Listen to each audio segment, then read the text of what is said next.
Bismillahirrahmanirrahim. Assalamualaikum warahmatullahi wabarakatuh. Innal hamdalillah nahmaduhu wa nasta'inuhu wa nastaghfiruh wa na'udzu billahi min shururi anfusina wa min sayyiati a'malina. Man yahdihillahu fala mudilla lahu wa man yudlil fala hadiya lahu. Asyhadu an la ilaha illallah wahdahu la syarika lahu wa asyhadu anna Muhammadan abduhu wa rasuluhu, amma ba'd. Fa inna asdaqal hadithi kitabullah wa khairal hadi Muhammadin sallallahu alaihi wasallam wa syarrul umuri muhdatsatuha wa kullu muhdatsatin bid'ah wa kullu bid'atin dhalalah wa kullu dhalalatin finnar. Segala puji yang paling sempurna kita panjatkan kepada Allah, Rabb, pemilik dan penguasa semesta alam, dan rasa syukur yang paling mendalam dari lubuk hati kita yang selalu kita realisasikan dengan memperbanyak ketaatan peribadahan kepada Allah Subhanahu wa Ta'ala dan menjadi manusia-manusia yang semakin mendekatkan diri kepada Allah, yang semakin taat terhadap perintahnya dan menjauhi larangannya. Salawat dan salam yang selalu tercurah kepada junjungan mulia kita, suri tauladan kita, Nabi besar Muhammad sallallahu alaihi wasallam, juga kepada keluarganya dan para sahabatnya yang mulia dan orang-orang yang baik di dalam mengikuti jejaknya di dalam mempraktekkan syariat Islam sampai datangnya hari pembalasan. Ikhwani fiddin wa akhwati fiddin, a'azzakumullah jami'an. Saudara dan saudariku sekalian yang dimuliakan oleh Allah, pada kesempatan pertemuan hari ini di tempat yang insya Allah dipenuhi dengan berkah dan rahmat dan ampunan yang turun dari Allah Subhanahu wa Ta'ala, karena kita semua sedang menuntut ilmu, dan wabil khusus seperti orang-orang Indonesia ya kan, kalau lagi pada melaksanakan tawasulan mengucapkan wabil khusus. Wabil khusus dan secara lebih khusus adalah kita orang-orang yang sedang menuntut ilmu, kemudian kita semua insya Allah menjadi manusia-manusia yang bisa diberikan keistiqomahan oleh Allah Subhanahu wa Ta'ala di dalam menuntut ilmu, khususnya ilmu syar'i ini. Oleh karena itu kita ingin membahas sedikit tentang keutamaan menuntut ilmu, jelasnya ilmu syar'i, dan adab-adab penuntut ilmu.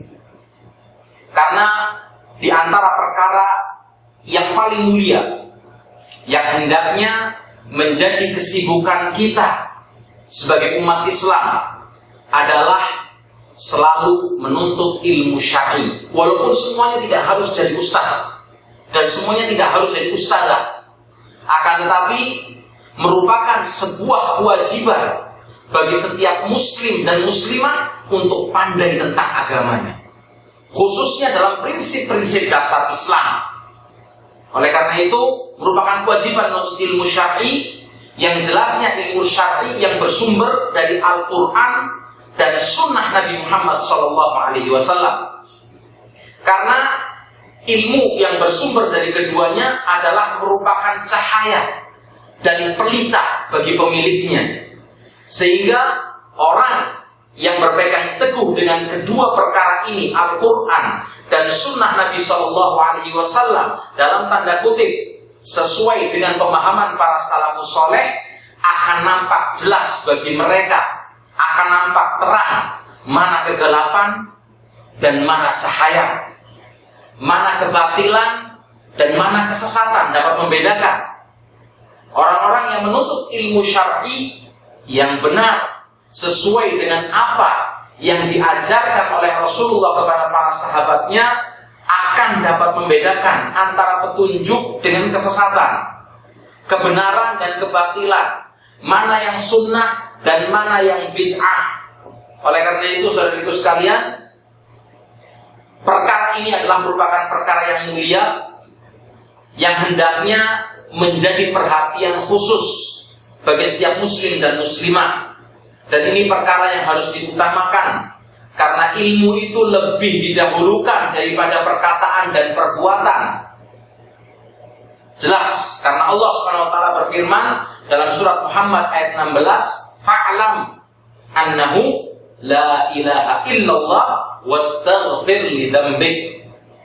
Ketahuilah, sesungguhnya tidak ada ilah yang berhak untuk disembah. Ketahuilah, perintah di sini dengan ucapan kata fa'lam.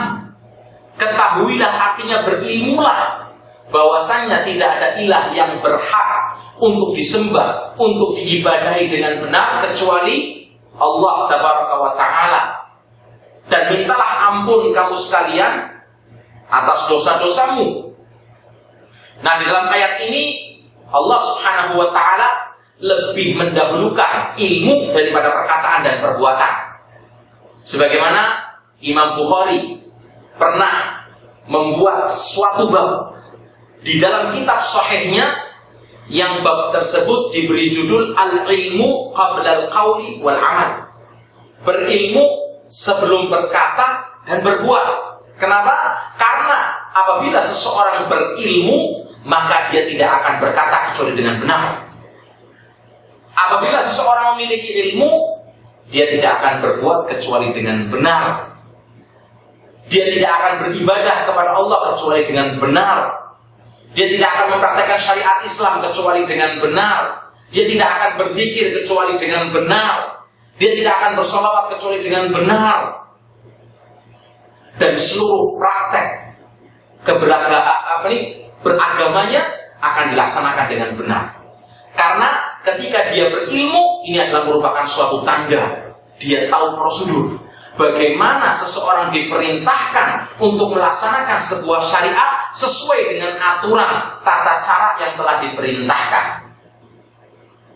Dan kita semua sudah tahu dan sudah pernah belajar syarat sahnya diterimanya amal ibadah seorang hamba. Yang pertama ikhlas, yang kedua adalah al-ittiba, mengikuti prosedur, aturan tata cara yang dicontohkan oleh Nabi SAW. Artinya apa? Seseorang harus berilmu bagaimana cara melaksanakan ketaatan peribadahan yang benar kepada Allah. Karena Rasulullah tidak diutus ke dunia ini kecuali untuk memperkenalkan kepada umat manusia bagaimana cara beribadah yang benar kepada Allah, bagaimana melaksanakan Islam sesuai dengan apa yang diinginkan oleh Allah Tabaraka wa Ta'ala.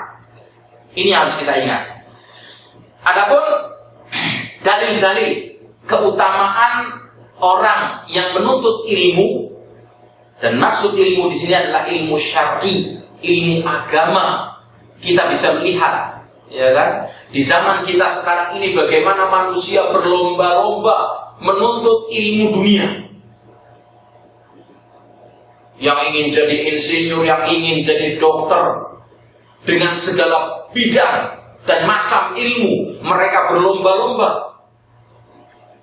Yang orientasinya adalah dunia. Bukan tidak boleh.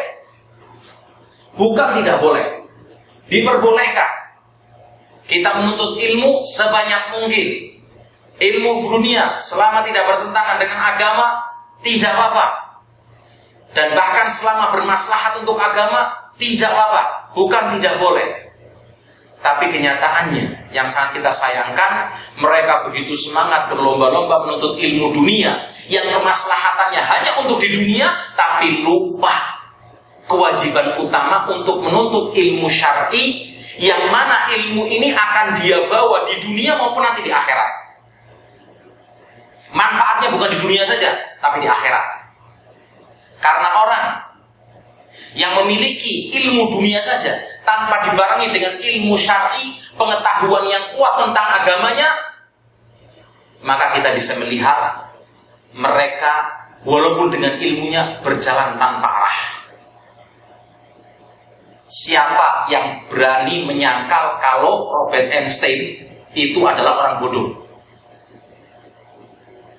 Siapa yang berani menyangkal? Yang menemukan atom.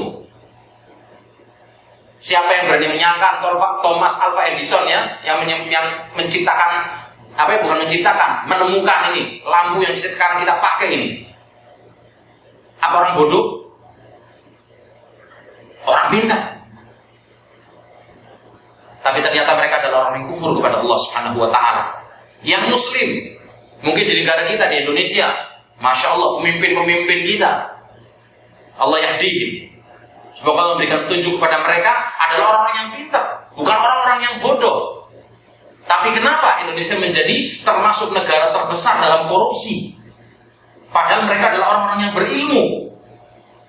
Karena kalau kita kembali melihat, menilik, ternyata mereka adalah orang-orang yang keagamaannya tipis, pengetahuan tentang agamanya tipis, kurang. Di Indonesia kita belajar apa? Mata pelajaran agama 1 minggu cuma 2 jam. 1 minggu cuma 2 jam. Dan itu dalam bentuk pengenalan kebudayaan Islam saja. Bagaimana kita akan melihat anak-anak kita memiliki pengetahuan Islam yang kuat kalau kita sendiri di dalam rumah tidak andil untuk berusaha lebih mementingkan pendidikan anak kita dalam permasalahan agama. Sehingga kalaupun mereka menjadi orang-orang yang pandai dalam ilmu dunia, menjadi insinyur, tapi dia adalah insinyur yang beragama, yang kenal kuat dengan dasar-dasar agamanya. Atau bahkan mungkin insinyur plus ustaz, wah hebat. Dokter yang kuat dengan agamanya, yang tahu dan kenal dengan agamanya. Ini yang kita inginkan. Oleh karena itu, kita sedikit ingin menjelaskan tentang keutamaan ilmu dari Al-Quran maupun dalam sunnah Nabi SAW, janji-janji Allah bagi orang yang memiliki ilmu syar'i dan ilmu dunia sifatnya mengikut, ya kan? Dan terdapat banyak dalil dalam Al-Quran maupun dalam sunnah Nabi SAW yang menjelaskan tentang keutamaan, keagungan, serta ketinggian orang yang menuntut ilmu syar'i. Dalam surat Al-Imran ayat 18 Allah berfirman, Syahidallah annahu la ilaha illahu wal malaikatu wa ulul ilmi qa'iman bil qist la ilaha illa huwal azizul hakim. Allah Subhanahu wa taala menyatakan bahwasannya tidak ada Tuhan yang berhak disembah dan diibadahi melainkan Dia, yang menegakkan keadilan. Para malaikat dan orang-orang yang berilmu juga menyatakan yang demikian. Tidak ada Tuhan yang berhak untuk disembah melainkan Dia, dan Dia maha perkasa lagi maha bijaksana. Dalam ayat ini Allah Subhanahu wa taala menunjukkan akan kemuliaan dan keutamaan ilmu, karena Allah taala menggandengkan persaksian para ulama dengan persaksian dari Allah Subhanahu wa taala. Kalau kita lihat tadi ayatnya, syahidallahu annahu la ilaha illahu wal malaikatu wa ulul ilmi qa'iman bil qist la ilaha illahu wal azizul hakim. Allah gandengkan persaksian para ulama dengan persaksian Allah tabaraka wa taala dan para malaikatnya sebagai makhluk yang Allah ciptakan untuk taat kepada Allah Subhanahu wa taala, dan ditekankan bahwasanya Dialah sesembahan yang hak dan benar untuk diibadahi, yang berhak untuk diibadahi, yang tidak ada ilah yang benar melainkan Allah. Dalam surat lain, surat Thaha ayat 114, Allah berfirman, wa qur rabbiz zidni ilman. Dan katakanlah, wahai Muhammad SAW, tambahkanlah ilmu kepadaku. Dalam ayat ini Allah memerintahkan nabinya SAW untuk meminta, berdoa, memohon kepada Allah tambahan ilmu. Ini dalil yang sangat jelas, bukti yang sangat jelas akan keutamaan menuntut ilmu. Karena Allah tidaklah memerintahkan kepada nabinya SAW untuk meminta tambahan sesuatu apapun kecuali hanya tambahan ilmu. Ini Nabi. Rasulullah yang Allah ciptakan dalam keadaan maksum, terjaga dari kesalahan, tidak diperintahkan kecuali untuk memohon, meminta tambahan ilmu. Kemudian dalil ketiga, Allah Subhanahu wa taala menjelaskan keutamaan ilmu serta keagungannya dalam surat Az-Zumar ayat 9. Allah berfirman, "Qul hal yastawil ladzina ya'lamun wal ladzina la ya'lamun." Katakanlah, apakah sama antara orang-orang yang mengetahui, orang-orang yang berilmu dengan orang-orang yang tidak berilmu? Dalam ayat ini Allah Tabaraka wa Ta'ala membedakan antara ahlul ilmi, orang yang berilmu, dengan orang yang selainnya. Karena jelas orang yang berilmu tidak akan melangkah dan melakukan kecuali dengan benar, karena dia tahu pengetahuannya. Sedangkan orang yang jahil, dia akan yatakhabbat dalam bahasa Arabnya. Dia akan berjalan layaknya berjalannya orang yang sedang mabuk, kanan kiri nggak jelas. Kenapa? Karena dia nggak tahu ilmunya. Sekarang ringkas saja, kalau kita mau pergi ke tempat dan rumah teman kita, kita tidak tahu tempatnya, otomatis kita akan bertanya. Dan bertanyanya kita adalah merupakan jalan untuk mendapatkan ilmu, supaya kita tahu dan tidak, kata orang Jawa, kesasar, tidak tersesat. Ini bahasa Indonesianya. Supaya tahu. Kalau nggak mau tahu, nggak bakal sampai. Makanya ada pepatah mengatakan, malu bertanya, sesat sejalan. Nah, Allah menjelaskan dalam ayat ini tidaklah sama antara orang yang tahu kebenaran dengan orang yang jahil dan bodoh akan kebenaran. Orang yang akan orang yang tahu tentang kebenaran, dia akan melaksanakan segala sesuatunya, ya kan, dengan berdasarkan ilmu, karena dia tahu. Dan ayat keempat, Allah SWT berfirman dalam surat Fatir ayat 28, "Innama yakhshallahu min ibadihil ulama." Allah SWT menjelaskan tentang kemuliaan ahlul ilmi, orang yang berilmu, serta keutamaan mereka. Seperti dalam ayat tadi surat Fatir ayat 28, sesungguhnya yang benar-benar takut kepada Allah adalah hamba-hambanya dari golongan hambanya ulama. Ulama itu bentuk jamak dari kata alim, bentuk jamaknya adalah ulama, artinya adalah orang yang berilmu. Makanya dikatakan innama yakhshallahu min ibadihil ulama, sesungguhnya yang benar-benar takut kepada Allah di antara para hambanya adalah ulama. Kenapa? Karena mereka yang paling tahu tentang bagaimana ilmu ketaatan kepada Allah. Mereka paling tahu bagaimana cara untuk paling mendekatkan diri kepada Allah Subhanahu wa Ta'ala.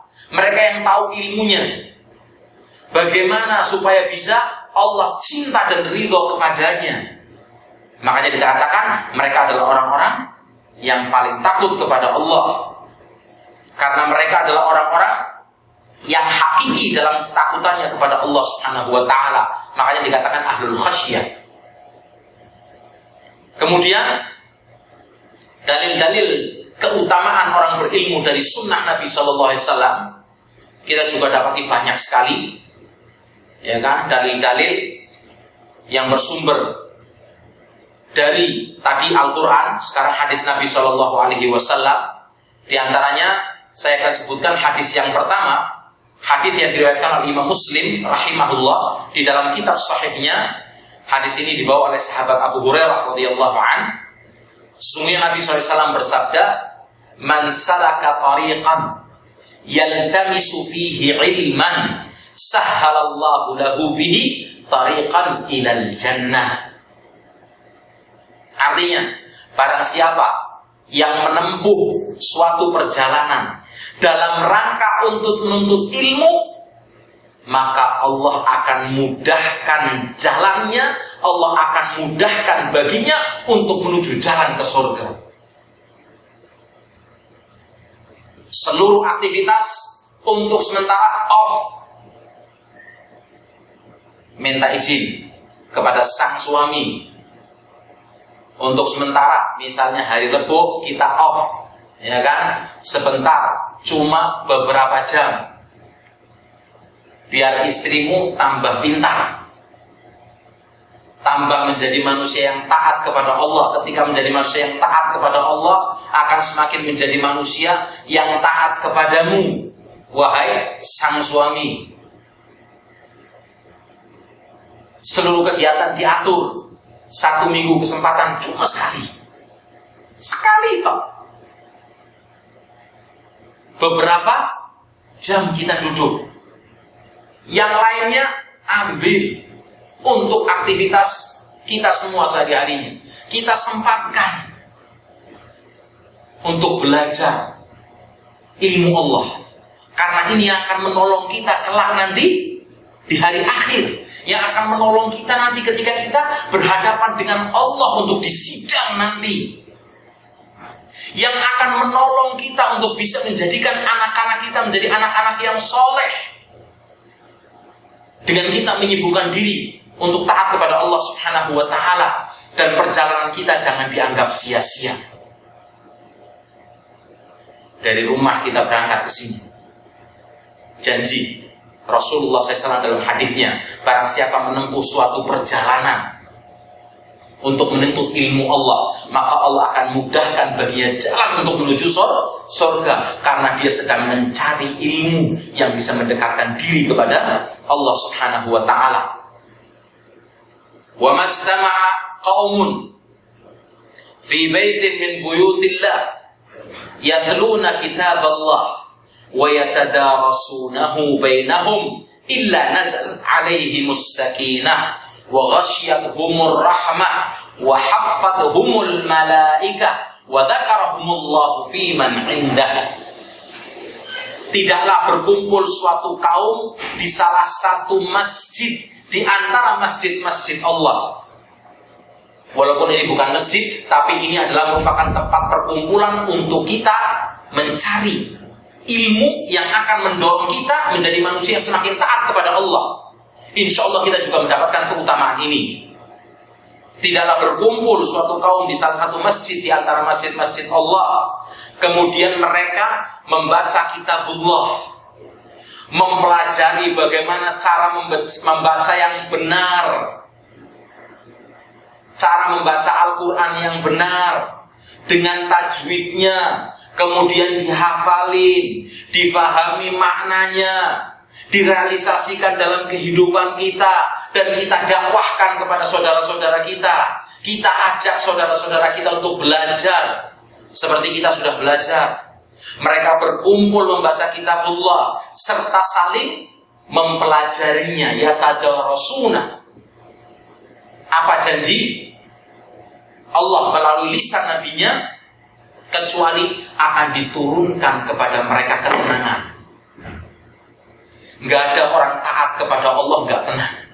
Orang taat kepada Allah pasti hatinya tenang. Dan mustahil orang yang bermaksiat kepada Allah hatinya tenang. Kalau kita lihat para artis, casingnya aja kelihatan seneng, tapi dalamnya amburadul, remuk bunyuk, karena jauhnya mereka dari ketaatan kepada Allah Subhanahu wa ta'ala. Orang yang penuh dengan kemaksiatan tidak mungkin akan mendapatkan ketenangan, karena ketenangan hanya akan didapat oleh orang-orang yang selalu mengingat Allah, berzikir kepada Allah, kembali kepada Allah Subhanahu wa ta'ala. Dan mereka akan selalu mendapatkan rahmat, diliputi oleh rahmat, serta diliputi oleh para malaikat. Dan Allah menyebut-nyebut mereka di hadapan para malaikat. Betapa indahnya. Kalau ada orang penting nyebut nama kita gimana? Wah, seneng kan kita? Ya kan? Kata orang kepalanya naik. Siapa? Yang nyebut kita, nama kita orang penting. Nah, ini yang menyebut nama kita adalah Allah Subhanahu wa ta'ala di majelisnya para malaikat. Dan ini tidak didapatkan kecuali oleh orang-orang yang berilmu. Kemudian hadis yang kedua yang ada di Sahih Bukhari dan Muslim, hadis yang dibawa oleh sahabat Muawiyah radhiyallahu anhu.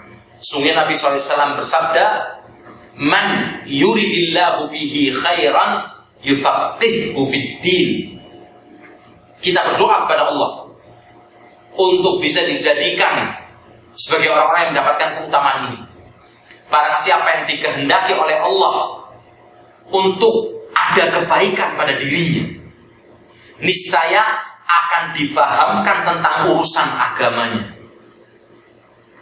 Karena kita dapati banyak seperti orang yang berduit tapi agamanya nol besar.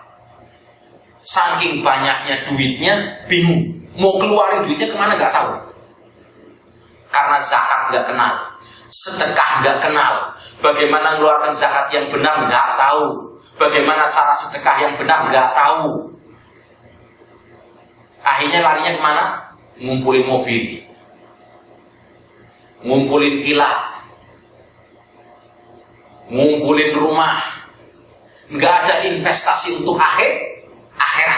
Kenapa? Karena dia tidak tahu bagaimana mengarahkan hartanya dalam rangka untuk mencari ketaatan kepada Allah, untuk menginvestasikan hartanya, ya kan, supaya bisa menjadi manusia yang mendapatkan keridhaan dan kemuliaan, keagungan di sisi Allah Subhanahu wa taala, karena dia mengarahkan salah satu kenikmatan yang diberikan, dikucurkan oleh Allah dalam rangka untuk mencari ketaatan Allah, ketaatan kepada Allah.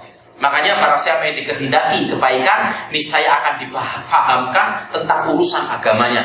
Hadis ini menunjukkan bahwa seorang hamba yang memiliki semangat perhatian dalam menuntut ilmu adalah merupakan salah satu tanda yang menunjukkan bahwa Allah Tabaraka wa Ta'ala menghendaki kebaikan kepada dirinya. Makanya kita jadikan ini sebagai pengingat.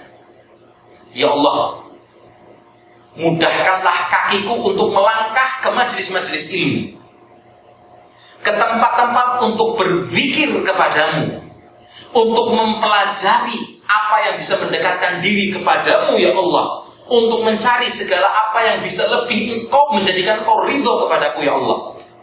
Ini sebuah kemuliaan.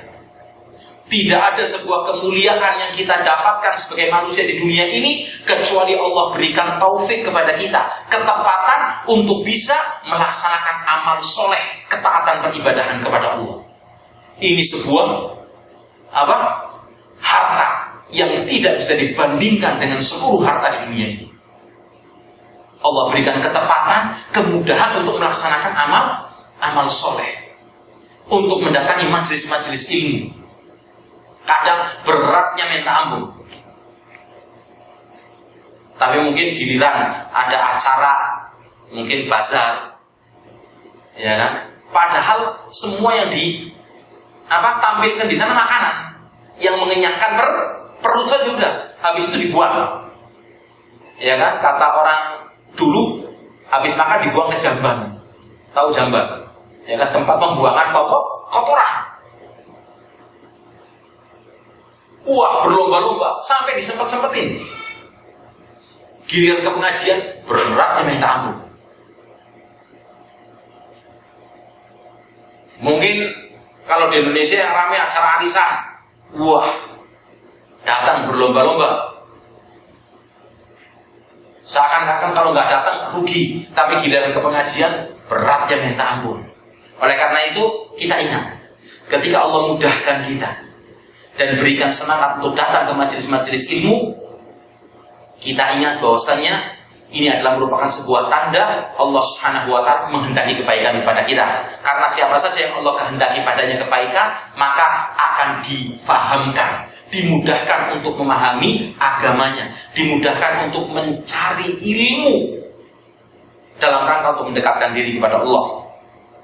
Kemudian hadis ketiga, hadis yang dikeluarkan oleh Imam Abi Dawud rahimahullah, dan yang lainnya juga meriwayatkan hadis ini dari Abu Darda radhiyallahu an. Sungguhnya Nabi SAW bersabda, "Man salaka tariqan yatlubu fihi ilman, salakallahu bihi tariqan min turuqil jannah, Tadi sama kayak di atas, cuma ada perbedaan redaksi di sini. Barang siapa menempuh suatu jalan dalam rangka untuk mencari ilmu Allah, maka akan ditunjukkan baginya dari salah satu jalan dari jalan-jalan menuju ke surga.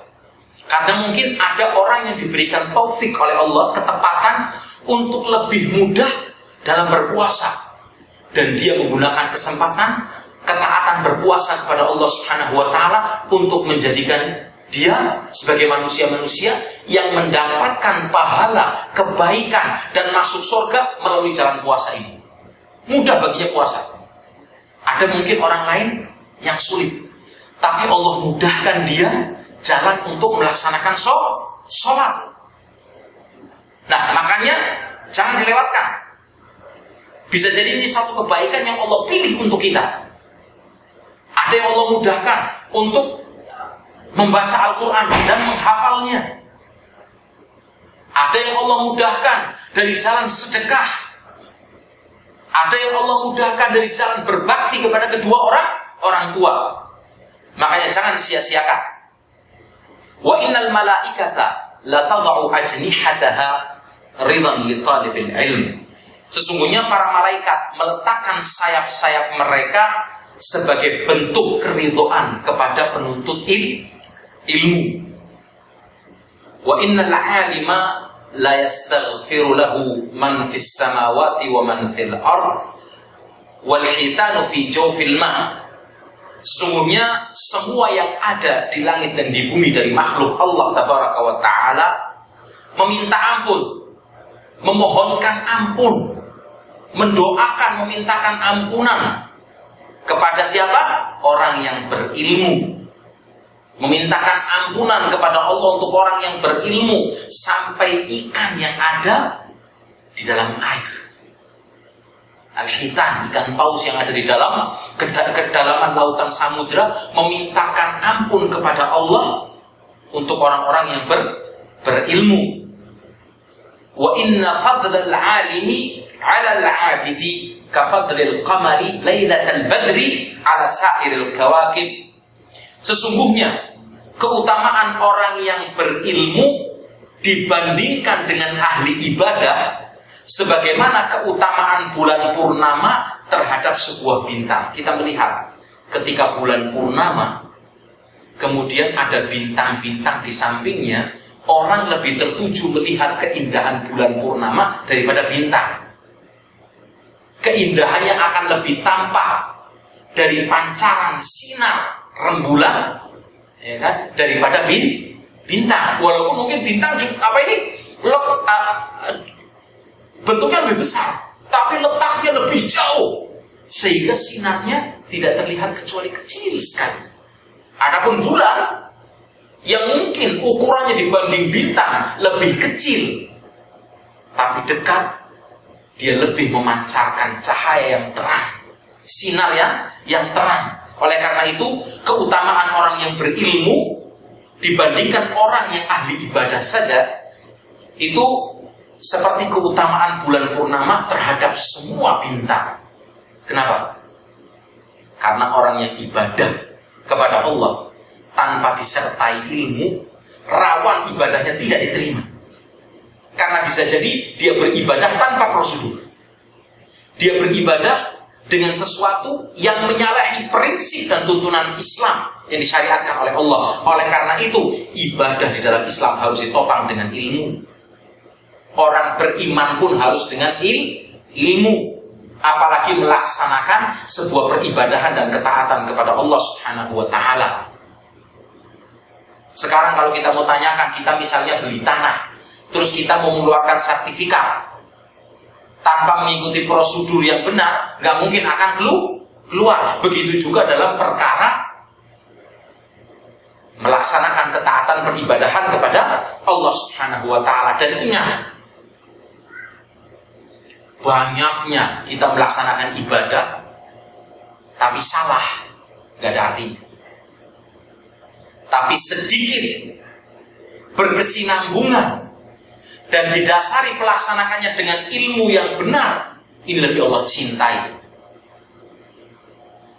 Karena ibadah yang dilaksanakan dengan berkesinambungan, walaupun sedikit, qalilun daim, sedikit tapi berkesinambungan, dilaksanakannya dengan benar, itu lebih Allah cintai daripada banyak tapi salah, daripada banyak tapi bid'ah, seperti itu.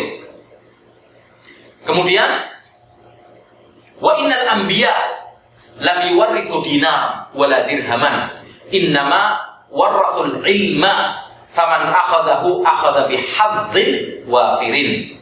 Dan sesungguhnya para nabi itu tidak mewariskan dinar ataupun dirham. Para nabi tidak sama sekali mewariskan dinar, mata uang emas, atau dirham, mata uang perak. Wa innama warathul ilm. Para nabi itu mewariskan apa? Ilmu. Sebelumnya ada yang kelewat. Wa innal ulama warathatul anbiya. Sesungguhnya ulama itu adalah merupakan pewaris bagi para nabi. Nah, ulama yang benar yang dikatakan pewaris para nabi adalah ulama yang melaksanakan tuntunan nabi dan berada pada ajaran nabi dan mengajarkan Islam sesuai dengan pemahaman yang diajarkan oleh nabi kepada para sahabatnya. Dan para nabi tidak mewariskan dinar ataupun dirham, akan tetapi mewariskan ilmu. Faman akhadahu akhadha bihadzin wafirin. Dan barang siapa mengambil bagian ilmu ini, maka sungguh dia telah mengambil bagian yang sangat berharga. Karena ini adalah merupakan bekal dia untuk menghadap Allah kelak nanti. Ini hadis yang sangat agung, saudaraku sekalian, berisi penjelasan tentang keutamaan ilmu, kemuliaan ahli ilmu, pahala yang besar bagi mereka di sisi Allah. Dan hadis ini mengandung 5 kalimat, ya kan? Setiap kalimatnya menunjukkan akan keutamaan ahli ilmu dan tingginya kedudukan mereka di sisi Allah Tabaraka wa Ta'ala. Oleh karena itu, Imam Al-Hafidh Ibnu Rajab rahimahullah memiliki tulisan khusus yang menjelaskan atau membahas tentang hadis ini. Pembahasan khusus tentang pembahasan hadis ini, dan khususnya tentang kemuliaan ahli ilmu dan kedudukan mereka yang tinggi di sisi Allah Tabaraka wa Ta'ala. Kemudian hadis yang keempat, di antara hadis yang sahih yang diriwayatkan oleh Imam Muslim tentang keutamaan dan kemuliaan menuntut ilmu adalah sabda Nabi sallallahu alaihi wasallam, "Idza mata al-insan inqata'a 'amaluhu illa min thalathah." Apabila anak Adam atau manusia ini telah meninggal dunia, maka terputuslah seluruh amalannya. Karena dunia ada tempat untuk beramal, dan akhirat adalah tempat untuk perhitungan, dan kubur adalah merupakan pintu pertama dari pintu-pintu kehidupan akhirat. Kalau meninggal, ditutup buku catatan amal, selesai. Tidak ada lagi yang bisa masuk dari amalan pahala. Semuanya sudah terputus. Yang ada tinggal perhitungan dan hisab. Tapi masih ada pengecualian dan kesempatan dari Allah Subhanahu wa Ta'ala. Dan kesempatan ini adalah merupakan hasil yang dia tanam ketika hidup di dunia, ketika masih hidup. Illa min thalathah, kecuali 3 perkara. Dan mayoritas dari kita tahu hadis ini. Yang pertama apa? Min sadaqatin jariyah, sedekah jariyah yang dikeluarkan dari apa? Hartanya yang halal dengan penuh keikhlasan.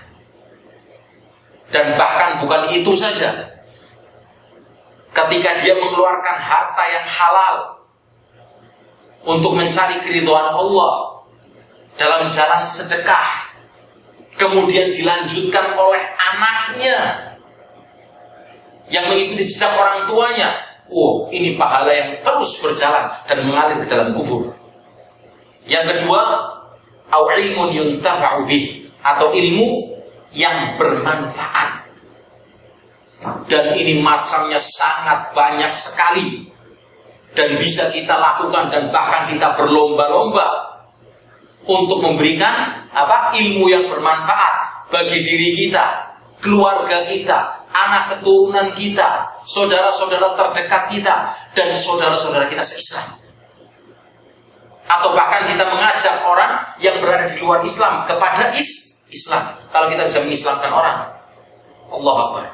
Setiap kebaikan yang dia lakukan, kita dapat bagi hasil pahalanya. Dan terus pahalanya akan mengalir kepada kita walaupun kita sudah tertidur di liang lahat. Kenapa? Karena kita sebab masuknya dia ke dalam Islam. Kita adalah merupakan sebab. Kita yang berdakwah, kita yang mengajak dia, kita yang memperkenalkan dia kepada Islam. Anak kita sendiri yang mengajari dia sampai pintar membaca Al-Quran dengan tajwidnya. Kita orang tuanya. Wah, pahalanya sangat besar sekali. Kalau orang lain yang ngajari, dia pun dapat pahala. Bagaimana kalau orang tuanya sendiri? Ini ilmu yang bermanfaat. Gak perlu pakai diniatkan ila hadrati walidain misalnya. Setiap anak kita baca Quran, kita dapat bagi hasil. Setiap anak kita melantunkan bacaan Al-Quran, kita yang sudah tertidur di liang lahat orang tuanya mendapatkan bagi hasil. Kenapa? Karena ilmu yang bermanfaat. Banyak sekali cabangnya. Awaladin soleh yad'u lahu, atau anak yang soleh yang menengadahkan kedua tangannya kepada Allah, memintakan ampun kepadanya. Dan hadis ini jelas menunjukkan atas agungnya keutamaan ilmu dan pahala mengajarkan ilmu, baik lewat kajian maupun tulisan, karena hal tersebut akan membuahkan pahala yang sangat besar untuk manusia, baik di masa hidupnya maupun setelah kematiannya. Dan amalannya ini tidak akan terputus meskipun dia meninggal dunia. Bahkan pahala dan ganjarannya Allah Tabaraka wa Ta'ala selalu mengalirkan kepada dia selama ilmu yang diajarkan itu dimanfaatkan oleh manusia.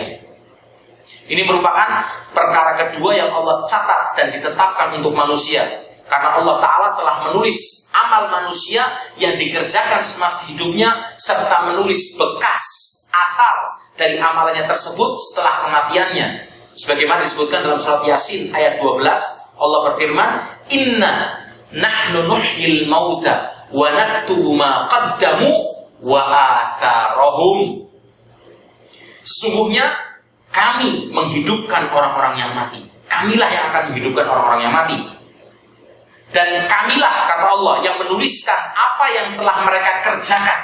Allah yang mencatat apa yang telah dikerjakan oleh manusia, baik dari kebaikan maupun keburukan. Kemuliaan apabila yang dicatat adalah kebaikan. Dan apa kata Allah? Ma qaddamu atharahum.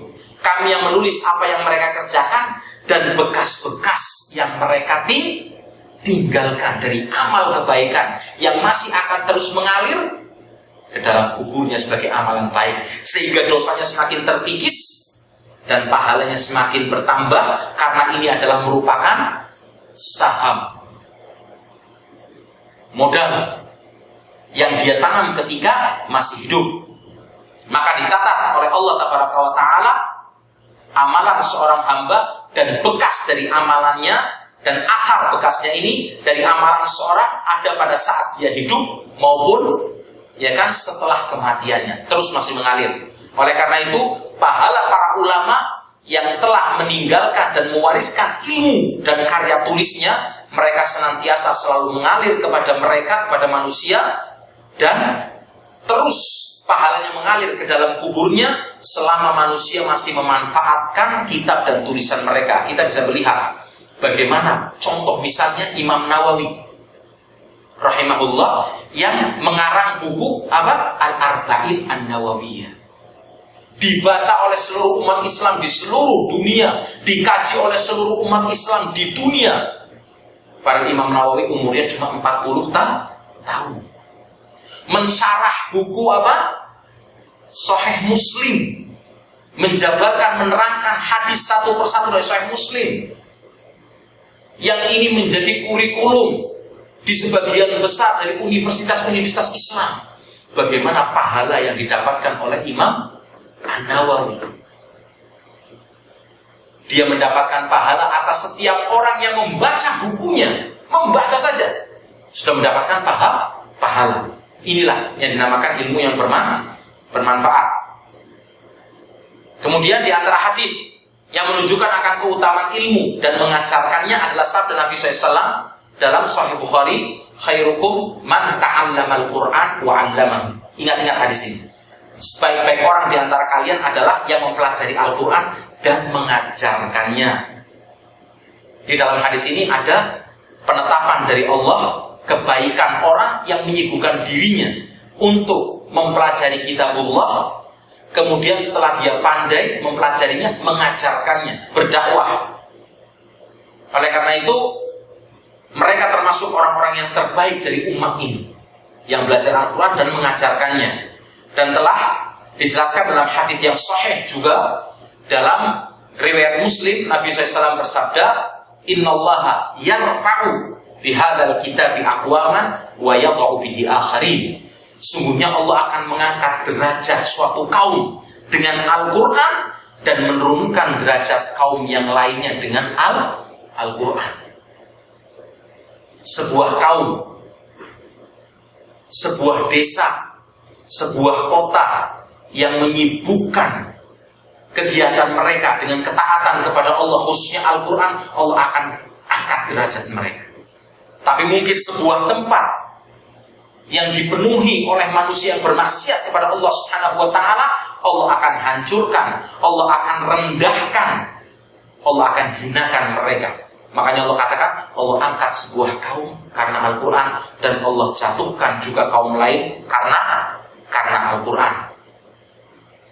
Dalam sebuah hadis yang diriwayatkan oleh Imam Tirmidzi, Rasulullah SAW mendoakan kecerahan wajah bagi orang-orang yang memiliki perhatian khusus terhadap ilmu syar'i, dan dia berusaha untuk belajar, memahami, mempelajari dan mengajarkannya. Sebagaimana disabdakan oleh beliau, naddarallahu imra'an sami'a minna haditsan fahafidhahu hatta yuballighahu ghairahu farabba hamili fiqhin ila man huwa afqaha minhu wa rubba hamili fiqhin laysa bifaqih. Semoga Allah tabaraka wa ta'ala mencerahkan wajah seseorang yang mendengarkan hadis, doa dari Rasulullah SAW bagi orang-orang yang mau menyibukkan dirinya, menyempatkan dirinya untuk belajar ilmu syar'i, ilmu agama. Semoga Allah mencerahkan wajah seseorang yang mendengarkan hadis Nabi SAW, lalu menghafalnya, kemudian menyampaikan hadis tersebut, berdakwah. Betapa banyak orang yang membawa fikih kepada orang yang lebih paham darinya, dan betapa banyak orang yang membawa fikih namun dia bukan seseorang yang faqih.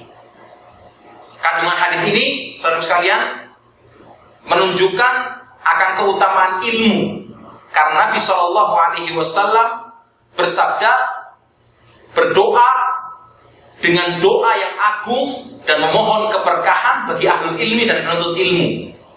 Dan ringkasnya kita bisa melihat, ya kan, kalau kita mau membaca, mentelaah, sangat banyak sekali dalil-dalil yang menunjukkan tentang keutamaan menuntut ilmu dan kemuliaan orang yang menuntut ilmu. Maka sudah selayaknya seorang muslim dan muslimah untuk bersungguh-sungguh memberikan perhatian khusus, memanfaatkan waktunya di jalan ilmu ini dan untuk mencari ilmu. Dan hendaknya seorang muslim dan muslimah selalu memiliki bagian untuk menuntut ilmu, menyempatkan waktunya dan memberikan kesempatan untuk bisa melakukan perjalanan dalam rangka menuntut ilmu, memberikan jadwal dalam waktu seminggu kesempatan untuk bisa dijadikan waktu khusus menyempatkan diri menuntut ilmu.